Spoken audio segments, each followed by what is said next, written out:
Good morning to all of my respected.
Good morning to all of my respected teachers, my seniors, and my dear classmates. I am Anushka Maiti from Electronics and Communication Engineering Department. Now, we, the Department of Electronics and Communication Engineering of Dr. Sudhir Chandra Sur Institute of Technology and Sports Complex, is going to organize a webinar on how to be ready ourselves for industry. The speaker of today's session is university topper and alumni of Electronics and Communication Engineering Department of Sur Institute of Technology, Miss Debosmita Ganguli. She is a bright star of our college. She got 5 job offers from reputed companies: Capgemini, Hexaware Technologies, TCS, Accenture, and CTS. Currently, she is working in TCS. Now, we want to present a memento for our beloved Debosmita Di.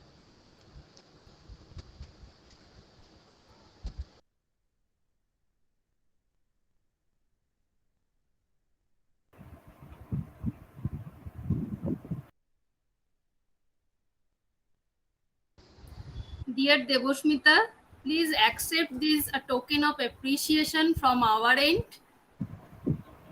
Yes, ma'am, I do accept, and I'm very thankful that I am present over here today. Thank you, Debosmita. Now you please carry on your session. The platform is yours. And Yeah. all the participants, I'm requesting you to, if you have any questions regarding how to prepare yourself for upcoming placement, please do questions to to your senior Debosmita Ganguli and clear your doubts. It will be very much helpful for your upcoming placement. Thank you. Now, Debosmita, you please start. Yeah. Uh, so, first, only, it's a pleasure that I'm here with you all. And the first thing I would like to ask you that what are the questions that you people are having right now? Because I know that this is a phase when you are facing a lot of difficulties and you would be like very confused about your future and everything. Like we were a year back, maybe. So I know that maybe you are also having a lot of questions. So I would like to ask you that what are the questions that you have? Like I may say something, but that may not be relevant to you. So I would like to ask you that if you are having any questions regarding that same, like anybody, if you have any questions,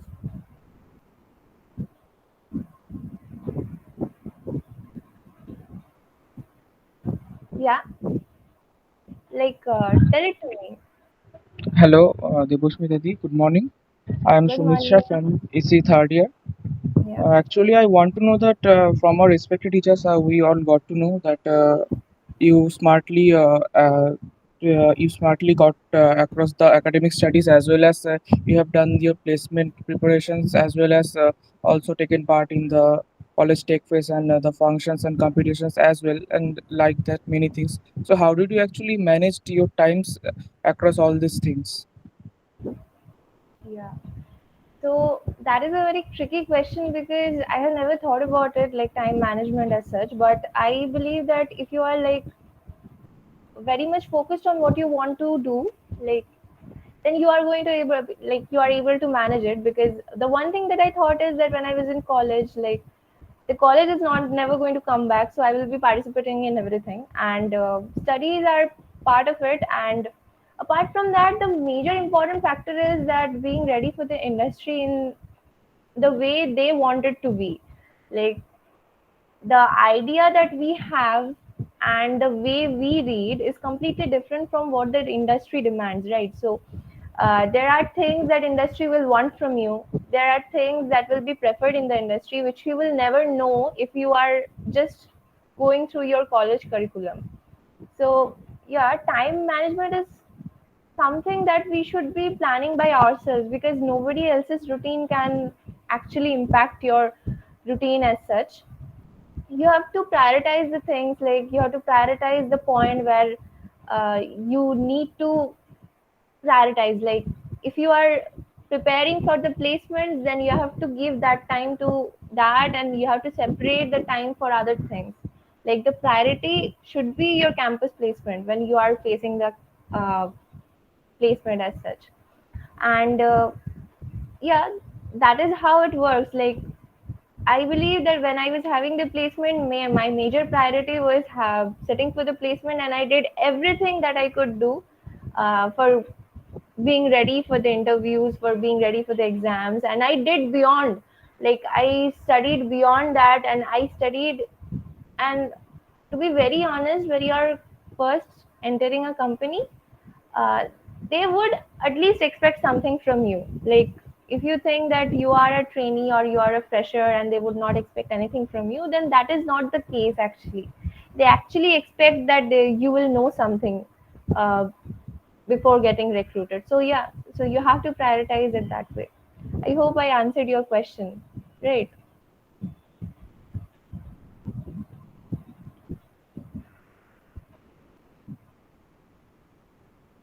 Yep. So anybody else, any other question? Because like I think that if you do not ask any questions, then just answering a few questions by my own would not be that effective for you people.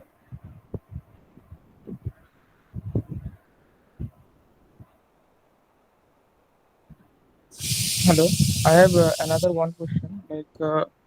I want to say that being an EC student, we have to study the parts of electronics as well as the parts of computer also, and somewhere with the electricals also. So there are vast of syllabus in it, and also we need to develop such IT skills which are basically very in demand on the industry. So for us, especially for EC engineers, what skill do you recommend for us to do for the job requirement? Um, it completely depends on like what is your priority and what is the kind of job that you want to do. If you are like wanting to be into the IT sectors, then there has to be few things that you have to do it by yourself and which your curriculum won't be offering. Like the first thing that you should be doing is like do the coding very well, because nothing is going beyond coding when you're up means coming up to the IT sectors. So learning coding in depth means very precisely is very important. Apart from that, if you are thinking of upgrading yourself or learning something new, then on my part, what I did was I learned web development, like full stack web development, and machine learning I have learned. So yeah, these things are quite in demand, and full stack web development is a very much demanding topic. Like most of the works, like the full stack web development and the coding part, these two things are very much in, like, if you want to get a development based project, these things are very very important. Like these are the fields where development works are basically done. Yeah, there are many other fields, but in basically in IT sectors, these are the basic genres that people work on. Like, and they would like expect you to know something about it from previously, because you're not going to get very good training in all the companies. A few companies would not offer you training, they would just like want you to learn by yourself and be into it. So yeah, that is all about it. And I believe that if you really want to learn something, then I believe that you can just go for full stack web development, as I have learned it. And there are many more things that you can learn, and coding is something that you have to learn very well. First and foremost, you have to learn the coding very well. And it can be in any language, but preferably if you work on Java, I think that would be the best thing that you're doing. And Python as well, but not with C actually, because C is a very basic language, and it doesn't work that way. Like in industry, C doesn't work. Like they basically work on Java. Most of the people work on Java, and yeah, Python also people work, but the number is less, and for Java it's always more. So that's it. And yeah, I hope I answered your question. Is there anything else that you were asking about and I didn't say about it? No, I got Debosmita the di, answers of the questions. Okay, yeah. Debosmita di, in message, Swarnabha Kundu asked you a question. Which fields, according to you, are most in demand nowadays by the companies? Yeah, that is what I was talking about. Like, when you're giving for use it for TCS has various forms of recruitment. First, the Code Vita comes, then there is NQT. Probably some people are acquainted with NQT as well. And Code Vita, I don't know if you people have already faced Code Vita or you are supposed to face Code Vita. So when you will be facing Code Vita, you will understand that what means, what kind of coding they actually demand. And competitive coding or dynamic programming isn't that easy. Like it doesn't happen like that I know the basics of coding and I'll be cracking dynamic programming and I will be cracking code vita. That doesn't happen. You have to have very very good in-depth knowledge about coding. You have to learn dynamic programming, you have to learn problem solving. And for that, hacker rank is a very very good platform. I know many of you already know about it. And even if you don't know and you want to start, you start in hacker rank and start doing problem solving, collect your stars, and like go one step up, from very simple level to medium level, then high level, and that way it goes. And I guess if you can at least solve the medium level problems, then that will be the point where you will be able to crack code vita. Otherwise it's really a problem. Like code vita is not that like easy, it's really difficult.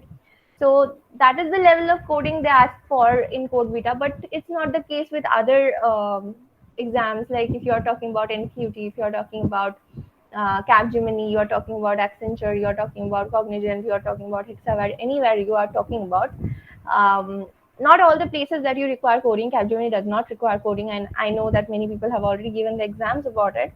But there are places where you require coding, that is in TCS and QT you will require coding. There are two coding questions, and they are basic level questions, not very difficult problem solving. But yes, that also requires tricky mindset. Like you have to understand the question, you have to solve the problem. Like problem sums which you used to get in maths. In that way you need to solve it out and you have to understand the concept. Like there can be a basic prime number program, like what are the prime numbers, find it out, but it won't be written in such a way that you will understand that okay, I have to find out the prime numbers. It will be written in a different way. You have to figure it out that whether you are supposed to find the prime numbers or not. So that is the case. And if you're learning the coding very well, getting into the industry is not very difficult, I believe. And there are many various other fields that are very much flourishing, like the data science field and full stack web development field, um, like app developments and this kind of things, and cloud development as well. Cloud is also a very very important topic which many people are working on nowadays. And yeah, so these are the fields that you may be concentrating on maybe. So yeah, that is I guess that answers the question. And is there anything else you were asking, Sharna? Then you may just ask me.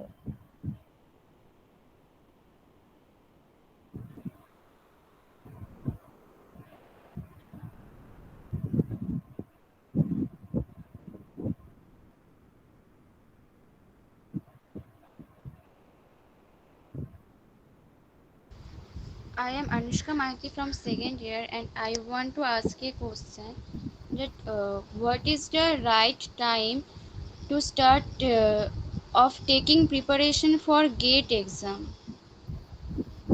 Okay, so if you are talking about exam, then I would like to say that I have not taken any preparation for gate exam as such, because I like never thought of doing masters after BTech, because the first thing I thought was after BTech I had to get a job. So I have not taken any preparation of gate. But definitely if you are planning to give the gate, then it should be from the very first, um, like from the first year itself. Like you start jotting down the points, you start learning about the things, like whatever things you are learning from about electronics and communication. First the basics need to be very very clear, like what are the basics that you are learning, and what is the foundation of electronics and communication. That is very important to learn, and I believe that learning should start from the very first.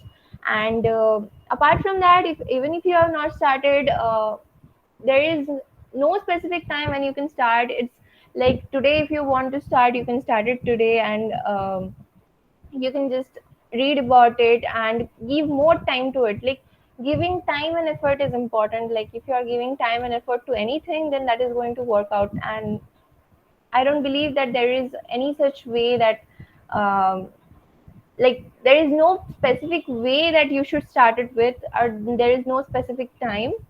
If you are thinking about giving the gate, then start it from today, like just from today, and think that I have to read and I have to understand the basics, because it's a huge thing.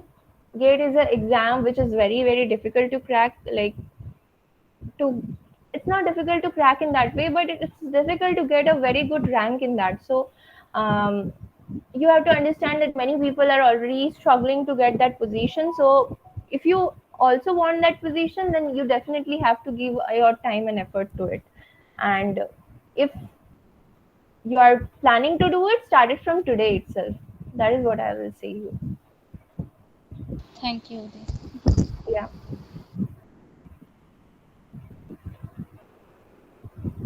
Okay, you want to ask me that what ideal CV should contain. Okay, the ideal CV. Okay, there is nothing called ideal. Like you cannot say something is ideal and the other one is not ideal. Like there are specific designs. Many people are doing their CV in various different ways. And the first thing when you are preparing a CV is it should be clean. It should be not more than like 2 pages, not more than, absolutely not more than 2 pages. It should not be lengthy, it should not be uh, very very descriptive. Nobody is going to read your CV if it's descriptive. And the things that it should contain is like you should contain, like talk about your qualifications, your class 10, 12, and BTech. BTech giving each year per marks is not that important. You can just give your overall SGPA up to this semester. In that way you can write. And this is the qualification section. Then you can write on the programming languages that you know. You can write about your skill set. You can write about your certifications, achievements. And yeah, these were the portions I included. And in the skill set you can also include your hobby, a short description about yourself, like what is your motto in life, what is your vision in life. In that way you can just write a short description. It should contain your email address, your name, your like contact number. And if you have a LinkedIn profile, then the link to the LinkedIn profile. And a photo is optional, not everybody adds photos. And apart from that, there is like, I have not added anything else. And it should be very clean, very crisp. And talk about your projects, definitely write about your projects. You cannot write about your projects in a big description. No, it's a big no. You have to write like what is the project that you have done, maybe the time frame. You can write just a line, not more than that. And no descriptions in the CV in sense you do not need like that, but it's resume that you require. And resume should be small, crisp, and within 2 pages, I believe. Yeah. So I believe that was your question, right?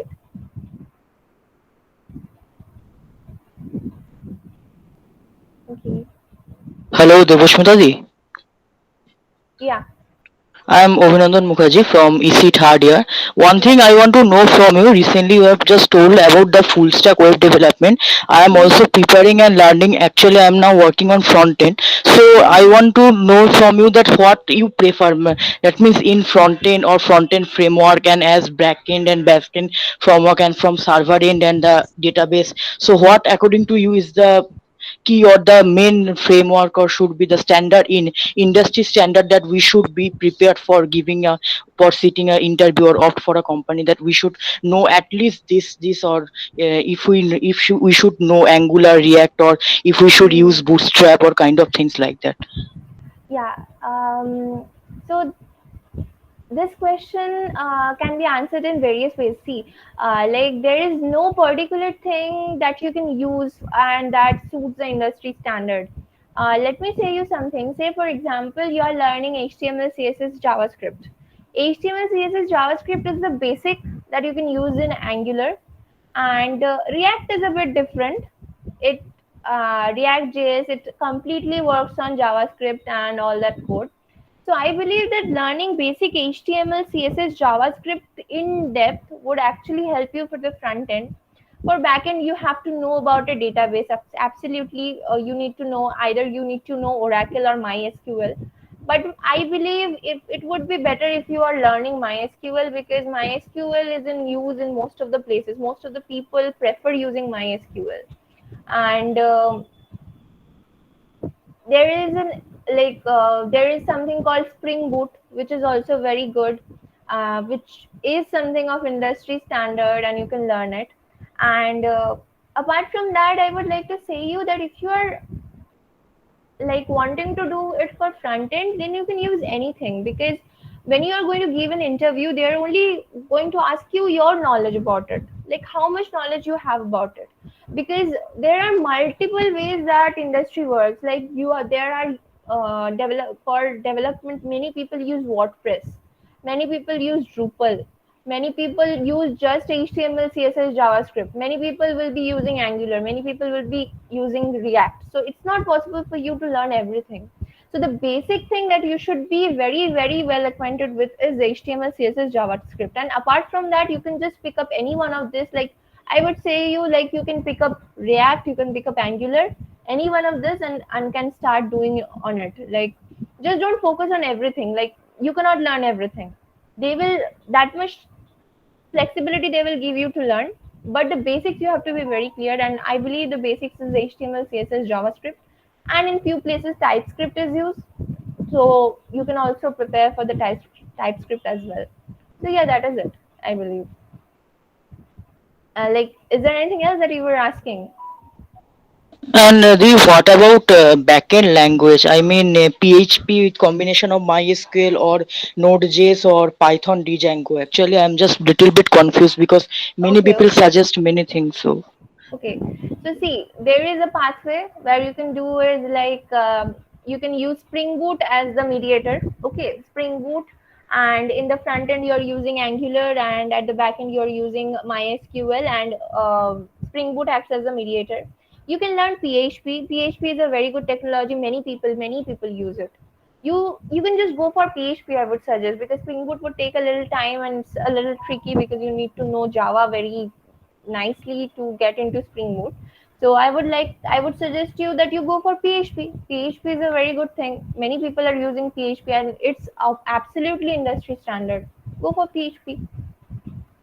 And if you want to learn Django also, that is also good. Django is also good. Means if you are like well versed in Python, like you want to go for Python, Django also you can use. Django is also very good. There is like, I would like to say you that there is nothing which will be helping you like the major thing that will be helping you in the industry is your knowledge, like your knowledge about the basics, because you don't know that which is the portion that you need to work on. Like if you're working on WordPress, then WordPress and Drupal and all that, and they are using PHP, so learn PHP. I would say PHP is quite a good topic to learn. And yeah, Bootstrap also you need to learn, because Bootstrap is very much in use in the industry also. Yeah, so that is it. And is there anything else that you were asking? okay. Hello, Didi. I'm Saran from Mhm. Third Yak. Yeah. Uh, Okay. One question, that is, what are the key points we need to maintain during a one-to-one interview, and how not to be confused? And what is your experience? What was your experience about? Okay. The first rule to get give a good interview is not to get confused. No need of any confusion. Like, yeah, you would feel a little nervous, but that nervousness should not come on your face.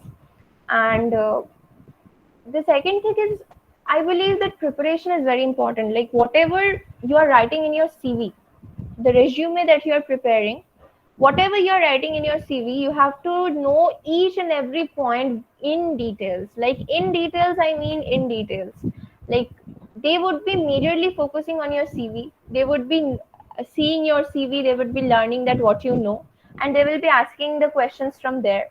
So it is very important to be well versed in each and every point in your CV. If you do not know something, never ever mention it in your CV, because they will be asking you questions, and if you cannot answer it, then they will never like they would never judge that if you are answering some other topics, and you are when you are not answering something, they would definitely feel that you have not been like truthful to them. You have just mentioned it, and that gives a very bad impression. So never ever mention anything in your CV that you do not know.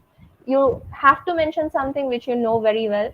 And apart from that, uh, there will be few basic questions that you have to prepare. Like it's a must.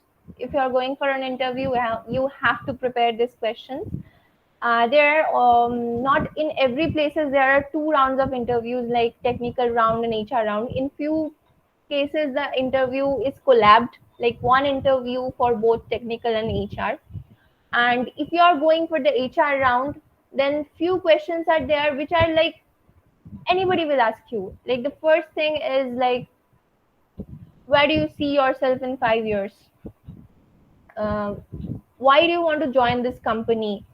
um, Tell me something about yourself. Tell me something about yourself is something that anybody will ask you in any interview. Like you are going for technical round or HR, doesn't matter. Your introduction should be prepared beforehand. And if you're thinking that I will go there and just say something, you just say a no to it, because that is not going to work. You have to prepare a proper introduction for yourself. You have to prepare it well, and then only go for interview, because introduction is what gives your first impression, and the first impression is always the last impression. So your first impression should be extremely well, and so you have to be very very well versed in your introduction will be asked to you. And as I was saying, where do you see yourself in 5 years, what are your strengths, what are your weaknesses, why do you want to join this company, and why should I hire you. And this type of questions would pop up, and never to be boastful about what you are, because you are not you are not irreplaceable. There are people with whom you can be replaced. So never show the audacity of saying like I'm the best or something like that, because that thing is not going to work. You have to be very very polite and humble while you're giving the interview, and never to be nervous, and do not just blabber about things you don't know. Like, for example, you are asked a question in technical interview and you don't know about it.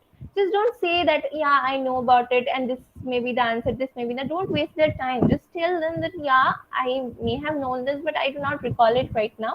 Or if you don't know it, no, I'm not very aware of it. This is the way you have to keep it short, and should not be wasting their time, which they will never like. And preparation is very important. Like, you have to be prepared with whatever you are like writing in your CV. You have to be very very well prepared, because if you are not prepared, you cannot crack the interview, never. And absolutely, if you are doing any projects, if you have done any projects, people would ask you about your projects. They will ask you in depth about your projects. Like, so be honest with them when you are speaking about your project. Like, if you have a project and you have just taken part in the designing and you do not know the internals, talk about it in freely, and tell them that this is the part I have played and I don't know anything about else about it. Because don't try to like, and if you can prepare about it, if you know about it in depth, then only tell them that, yeah, I know everything about it, because they are going to ask you about your project. They are going to ask you that what are the things that you have done in your project. So yeah, prepare that. And I believe that there is no place of confusion if you are preparing it well, like if you are prepared enough and you know about it. So yeah, that is it. So is there anything else that you were asking me? No, not really. Debosmita. Thank you. Okay. The one thing I want to ask that you just tell me about yourself is a genuine, it's a very common answer.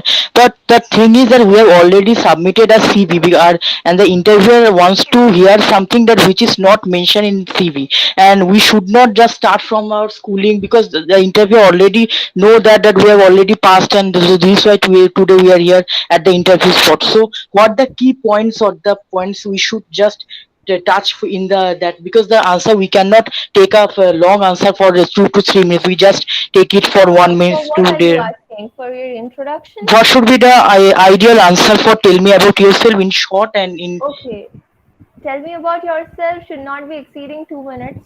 Like, you should not be speaking more than 2 minutes. Absolutely.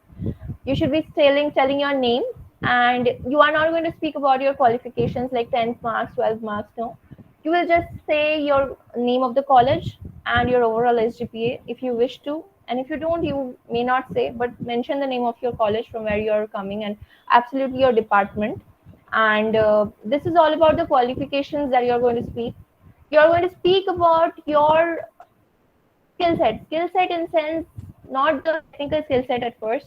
Like, if you are flexible or adaptive enough to get accustomed to certain circumstances, you can talk about your qualities, like the qualities that you have inherent.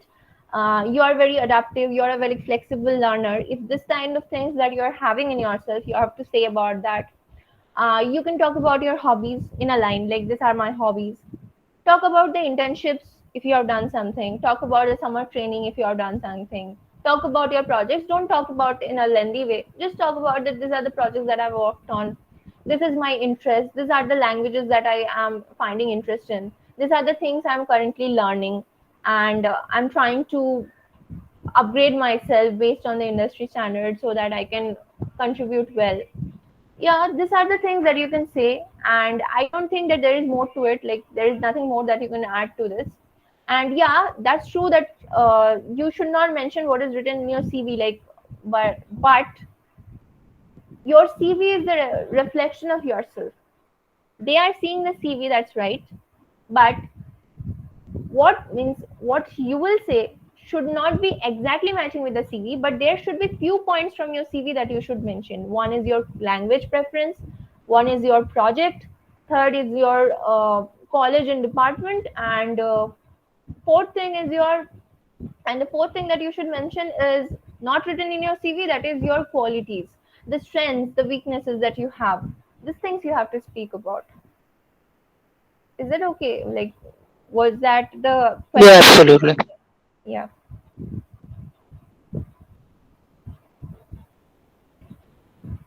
Another thing, I want to say that what was your project for the fourth year, and you did your project, and what should we do that, what should the domain we use for our project, or which topic we can do our project? Because one thing, if I develop or if I do any project, I suppose just say on Arduino or I know IoT, but the company is getting a Java developer or a full stack, so that do not make sense because the project is not in their interest or may not be there in. So is this useful to make different type of, is it necessary to make different, make projects in different domains, or I can make a good project in only a single project? Okay, so let me make one thing very clear to you. You are not like supposed to know that what is the project that you are going to be assigned. Uh, Companies like TCS, I'm currently talking about TCS because I am into TCS, that's why. TCS works on all the technologies. Like there are sections where which are working on Arduino and IoT as well. So mm this doesn't go for a waste, first of all, and second of all, if you're doing something project, it's something of your own, and your like whatever you learn means, I'm saying you're if you're talking about final year project, then it has to be something with compatible with EC, I believe. And final year, you keep aside the final year project. For example, you are learning web development, develop a page, keep a sample, so that whenever they ask you that what is the work you have done, you can just show them that this is the thing that I have done. Okay, so whatever technology you learn, prepare small projects for it, like not project in sense, just prepare. For example, you're learning full stack web development, prepare a page, keep something as an example that yes, I have learned and this is what I have implemented. Nobody believes in the theoretical knowledge, they always would ask for a practical thing that you have prepared.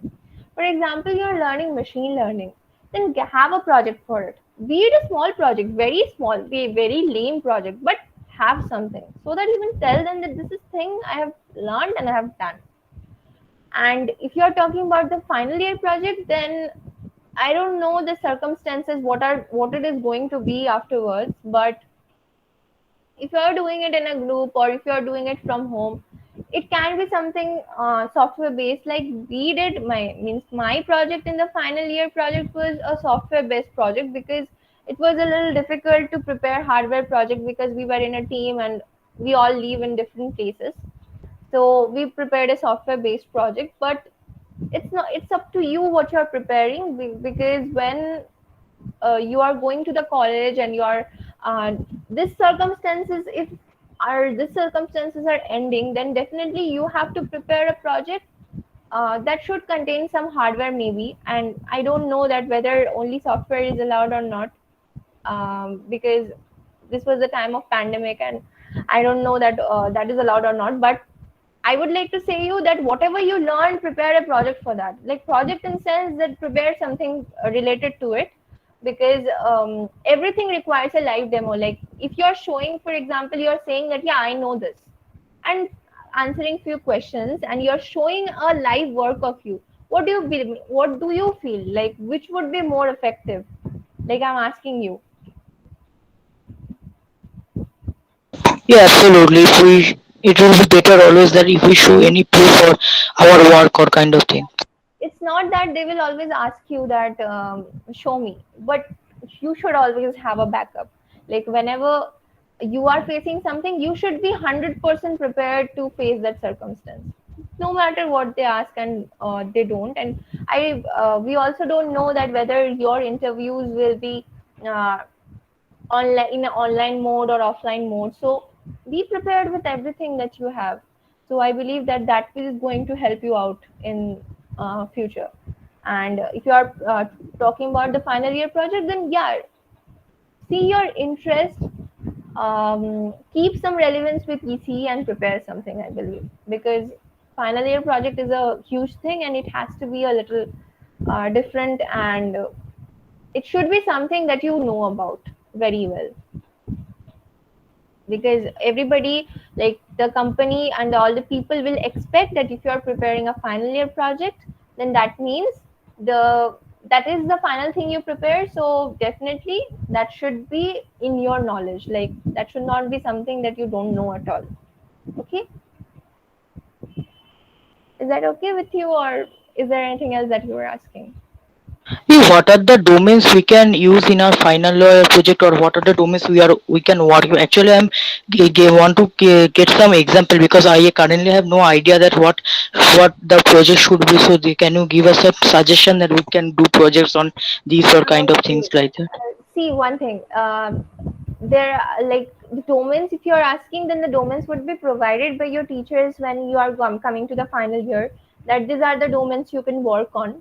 So I'm not very pretty sure that what are the domains that you will be offered. Like there are domains like VLSI and design. You can work on that. You can work on anything. Like I would suggest you that go for anything. Like learn new things, go for anything that you want. Like you can go for Arduino based some project. You can go for IoT is a very very alarming, a booming technology. You can go for anything. Just, what should I say, like you have to think out of the box. First of all, you have to think about something. Think about a project. Like think about something that is innovative, that is something different, um, that is a thing apart from, like, yeah, if you search for various projects, you will find various projects that you can do. But think about something which is not existing. You want to make something about it. So gather ideas, do research, read about it, study about it, and then come up with a project. First find the interest that you're having. Like first tell me that what is the interest that you're having, like that I would like to know first. Actually, to be honest, that I found more interest in kind of the CSC domain or the CSC development, like the web development field, and I have also did something in Android app development, and I'm intermediate learn. I am. You say that I'm intermediate in Java. I didn't know that advanced level Java that much, and I've also prepared for data structure, and I am planning to learn about something doing about machine learning and artificial intelligence after I complete the backend total. I am that's previously mentioned that I'm currently working on web development. So this is why these are my fields. And from the EC, if you Okay. particularly ask EC, then I like the IoT and Arduino, especially Arduino type of development. That's it. So go for Arduino and IoT. Go for IoT. And there are also implementation of machine learning in embedded systems. Embedded system is a part of EC. So in embedded system, it is the embedding of hardware and the software. And in the software, most in many places, machine learning is used. So go for these fields. Look into it. I would like to suggest you that go for IoTs, machine learning, and all this. Like web development and Android app development, I don't know very sure about it, that what it is going to be for you people. Like we developed an web application, but that was because we were stuck in our homes. And if you are supposed to go to the college, then I don't know that whether this software project will be acceptable or not. But if it is acceptable, you can also go for software projects as well. So keep your focus straight, and I would suggest you that see something hardware. Actually, I would like to say you, yeah, software projects are very good, definitely. But if you are preparing something in hand, then that would be more than, it's like it would be better, I believe. So yeah, check it out. Like check for IoTs, Arduino and machine learning, and see something related to embedded systems. Then I would, like that would suffice your interest, I believe. So you can just see it once. Okay, okay. Okay. So I'm getting a question in the chat. Like it's from okay, Sharna Bhukundu has asked one question. Is it necessary to add whatever subjects we are studying in our course curriculum in our? Absolutely not. Absolutely not. You are going to add a subject preference, and in that subject preference, you are going to mention only that subjects on which you want questions to be asked and nothing else. You are not going to actually add all the subjects that you are studying in your curriculum. For example, for me, it was I added basic electronics, and there was like digital electronics, and um, the other things that I added was data structure and programming languages. This is what I added in my subject preference. Do not add anything more than that. Like, do not add all the subjects, because if you, the more you are going to add the subjects, the more questions are going to come. Only add the subjects that are important, that are very, very well versed to you. Nothing more than that. And definitely, if you are more into CSE subjects, like the subjects which are oriented with the IT stream, IT technology, then add that. But do not actually forget to add something related to your own field. Like from electronics, you should at least add one or two subjects.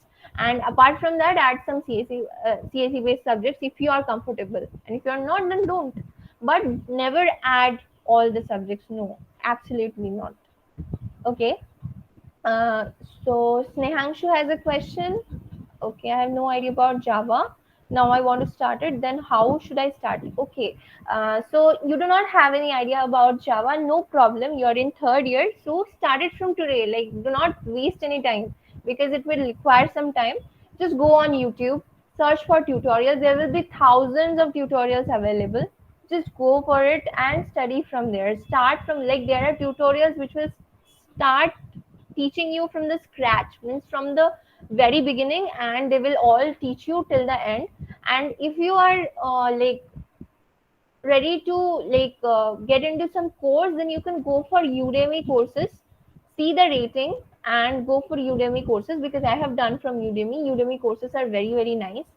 So if you really want to study from Udemy courses, you can go for Udemy courses. And if you are not willing to do some courses and all that stuff, then go for YouTube. YouTube will have more than enough resources for you to learn, I believe.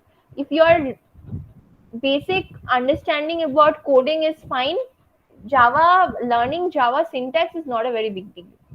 That would work. I am, that is what I will say. So Snehanshu, is that the question that you were asking, or anything else that you want to ask? Yes, yes, I was asking that. Thank you, Didi. Okay. Okay. Hey, how much HGPA matters? See, most of the places 60 to 65, having 60 to 65% is okay. Like most of the companies would ask for 60% or 65%, or in certain cases they would ask for 70%. And this percentage calculation comes in this way: your overall SGPA minus 0.75 into 10.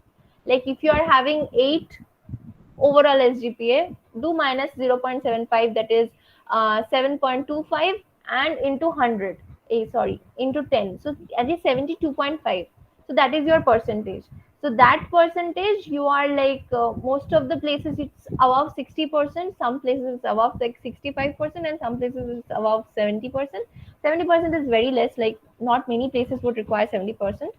60% is nominal, like below 60%, many companies do not hire. So you, for cracking the first eligibility criteria, maybe having 60% is important. 60% means it's 6.75 around SGPA total overall.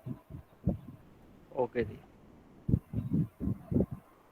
Hello, Debosmita Di. One question from my side that sorry, you just told that whatever subjects we would add in a resume that should not exceed one or two, like in which subject we have the most knowledge and we have the experience Mm-hmm. about it. And Mm-hmm. can I add any subject that is not in the course curriculum, like Absolutely, absolutely. That is what I was saying you, that you can, if you are having in-depth knowledge about something which is apart from your course curriculum, absolutely add it. But from your course curriculum, like you are an EC student, right? So they would expect that this thing that you have studied it honestly. So add one or two subjects from your stream, and apart from that, add whatever you like, but never add something which you don't know about. That is what I was saying. That yeah, absolutely, you add whatever you know about apart from your course curriculum, but add something from your course curriculum as well. That is also important. That is what I was saying. Suppose if I have any interest in machine learning and AI as well as the data science, do I Mm-hmm. so can I add it there without Yeah, keeping any course absolutely, you can curriculum? add it, but you should be knowing about it very well. Like, I'm not saying that you have to know everything, but whatever you know, you have to know it very well. Okay? Like, for example, if you're learning about talking about machine learning, then there is supervised learning, unsupervised learning, reinforcement learning. So, for example, you have learned only supervised learning, right? Machine learning, basics of machine learning you can write, and whenever they ask you, just tell them that I have learned about supervised learning, and you should be very very clear about that. Like, you should be knowing about that supervised learning.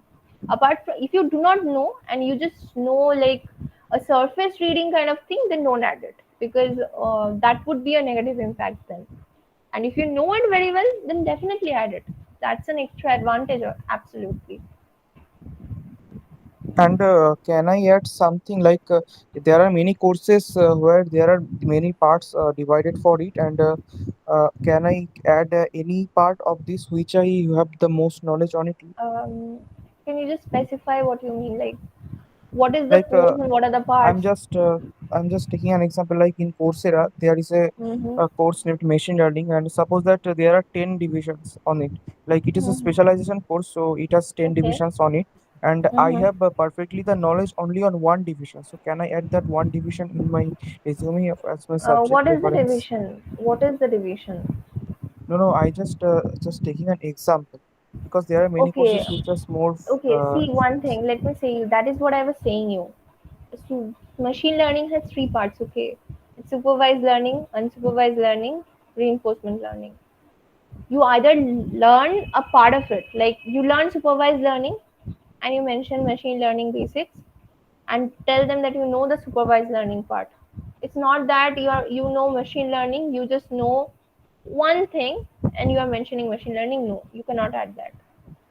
You have to at least have a idea about a particular portion. If you do not have that idea, do not add it. If you know it, just when you are telling them, when you are telling your introduction, talk about it, but do not add it in your CV. Just read about it first, know about it first, then only add. Like, know about a portion first, total a portion.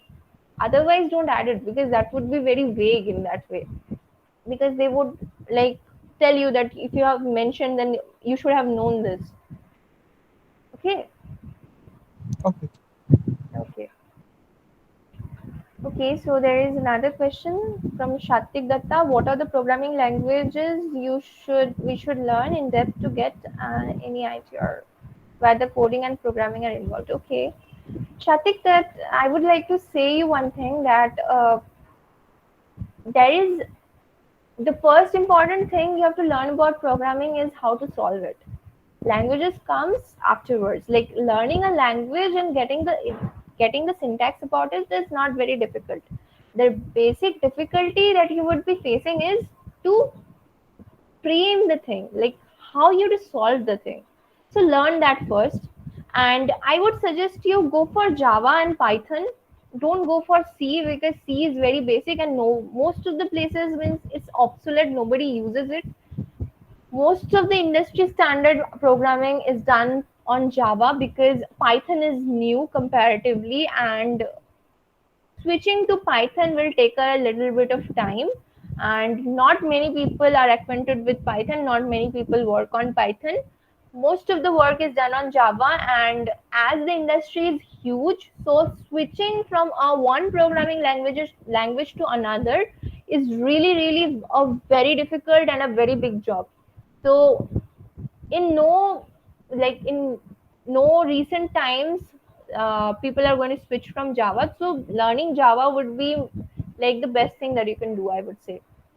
Learn Python as well, because Python is very easy, and there is a huge utility of Python. Means Python can do wonders. So learn Python and Java, I would suggest. And specifically, I would say that learn Java. Hope that answers your question. The one another question I have, that currently I am in third year and I am now in exploring different type of fields like web development, Android development, machine learning and kind of things, computer networking. But the thing is that what is the exact time that we should start our competitive coding journey? Is this the third year or we can do it from fourth year or kind of? No, no, no. Start it from now itself. If you can start it from today, it's like the it's a huge thing. Okay, like even I don't know all parts of programming, all parts of competitive programming till now. I am also in a learning process, and started from day, like whenever you find a time, started from that day itself. Like if you can start from today, start it from today. Because if you think that you will start in fourth year and you will just make it out, then that is not going to happen, because it will take time now. Because problem solving you would be able to solve, you absolutely will be able to solve, but the major problem which will lie is competitive coding. Competitive coding is not that like very easy. Means it takes time. Like one problem is completely different from the other. There are multiple algorithms, there are many dynamic programming things, there are multiple, like the algorithms are multiple, many algorithms are used. So learning those algorithms will take time, and not only learning, getting acquainted with it, applying it would take a lot of time. So I would suggest you that if you are willing to start competitive coding, start it from today, and do not focus on many things all at a time. Just focus on two to three things at a time, so that you are well versed in that two to three things. If you start focusing on a lot of things, then I believe that nothing will go very smooth. Like you won't be gathering a lot of knowledge about everything. So gather knowledge about two to three things, and gather in-depth knowledge about that thing. That is what I would like to say. Is that okay with you? Like, is that is that Okay, going to but okay. But another thing is that should we go up to the advanced level of data structure or algorithm to grab this opportunity from the companies, or we should, if we, is it okay if we learn the intermediate level or the good to a standard level of data structure and see, algorithm? one thing that I would like to say is competitive programming is not required everywhere. You have to learn problem solving. Absolutely, problem solving is necessary, but that very difficult ones which I'm talking about is not necessary everywhere. As I was saying, TCS Code Vita happens, and in Code Vita they ask for this kind of questions, and various other hackathons would be there, or various other places would be there where they will be asking about competitive coding. Competitive coding is not what is asked everywhere. If you are thinking about like TCS NQT, talk about Accenture, Cognizant, normal exams, they do not require competitive coding. That would be enough if you are learning basic level coding. Like I would suggest that problem solving, basic problem solving, if you understand, it would not be very difficult for you to crack any of the interviews. I mean the exams at first. Yeah. The hello, now I have some TCS specific question. If we want to focus on TCS interview, or if we want to target to get in TCS, so should we go for TCS Code Vita or TCS Ninja or NQT, whatever it is? Go for all the things. Like go for Code Vita first, then go for, yeah, whichever exam comes to you first. I don't know, for us it was Code Vita first and then NQT, and maybe for this year it would be NQT first and then Code Vita maybe. So keep a focus on NQT specifically, and Code Vita, prepare for Code Vita, but Code Vita is a little difficult. Like cracking it is a little challenging. So yeah, prepare for it. Like there is nothing called I can't. Means many people can crack Code Vita, but still I would say you that prepare for NQT as well. And very important part of this is, apart from learning whatever you are learning right now, there there is one thing that you have to learn for cracking any of the exams, that is aptitude, like verbal, logical and quantitative. If you are not learning this three, If you are not good at time management about this three, then you are never going to crack an interview, because all the interviews will have this aptitude. And in code vita only, you have only coding and nothing else, but code vita's coding standard is very very high. So this is what means, apart from code vita, these are the things where you are giving the exam. In all the places, aptitude is a must, and you have to manage time. That is very important. So that is it.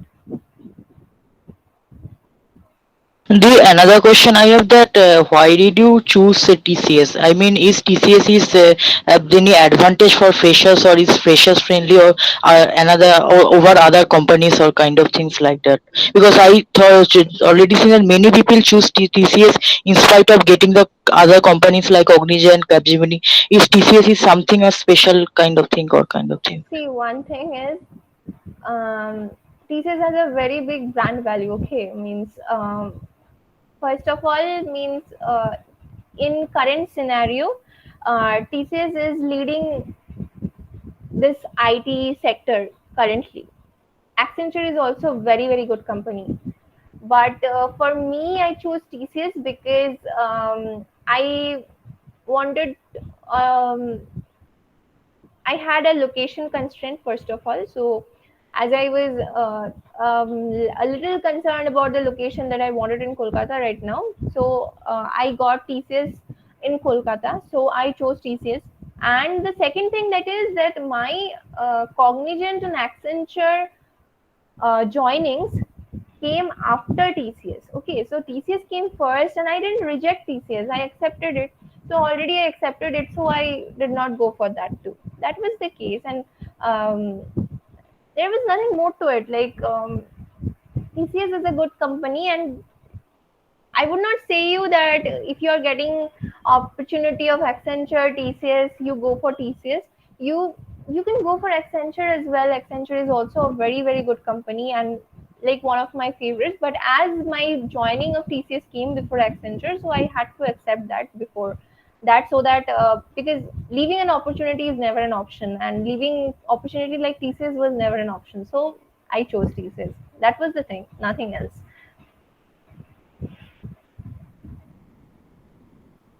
Okay, Didi, and can you share us some your working experience in TCS, and how to, what is your experience after this some months, and what is the thing? See, it's just a month, okay. I joined on 5th August, and this is 11th of September. And first month, you do not get like getting projects takes time, okay. So, first you're joining, you're going to go through a training. First of all, TCS, whenever you're getting into TCS, you will have an exam, okay. You will have an exam. They will provide you courses. You will have an exam. That CP exam will be continuing, and whoever scores above 80% are going to get 60,000 incentive, 60,000 rupees in incentive at once. And whoever scores above 55% and below 80 will get 40,000, and above below 55 nobody nothing is obtained. So when you are giving that exam, after that, depending on your CPA number, you're going to have your training. So if you are getting more than 80%, then you're going to have a training for just a week. And if you're getting less than 80%, then you're going to have a training for 3 weeks. And after your training is over, in the first month, generally no recruitment, like allocation to a project, these things does not happen so fast. This takes time. And it's been 2 weeks that I have been into a project.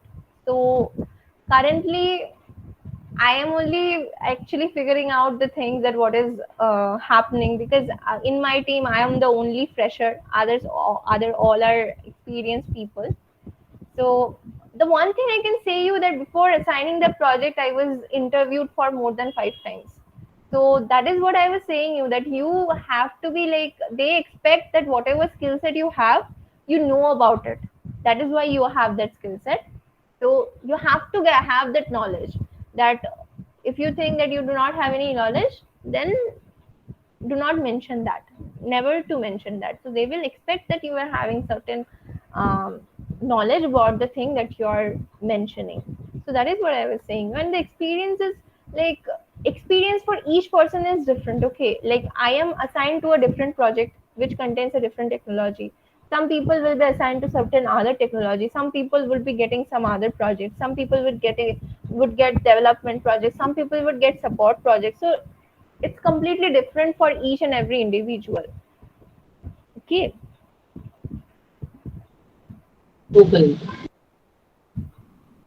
Yeah. And there was one question which was asked by Manish. Manish, can you share your Accenture interview experience? Okay, so Accenture interview experience was a little, a very very simple. Like in Accenture interview, they just came. They asked me about my, tell me something about yourself, which is common to everybody. Everybody will first ask you, tell me something about yourself. They asked me that, and they were then apart from asking few technical questions, they just asked me about my project, like the final year project that I did.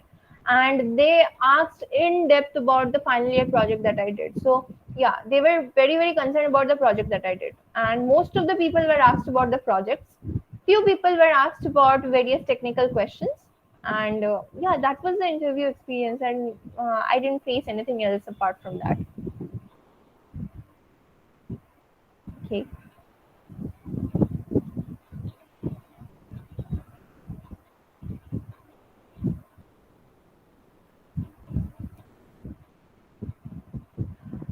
Okay, so I believe that okay,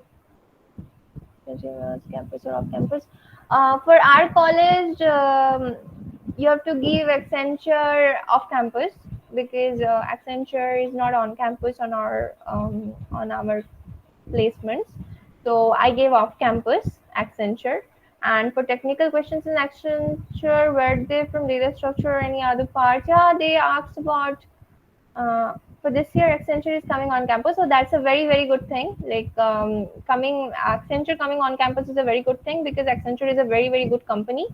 And you can definitely prioritize it over many other companies.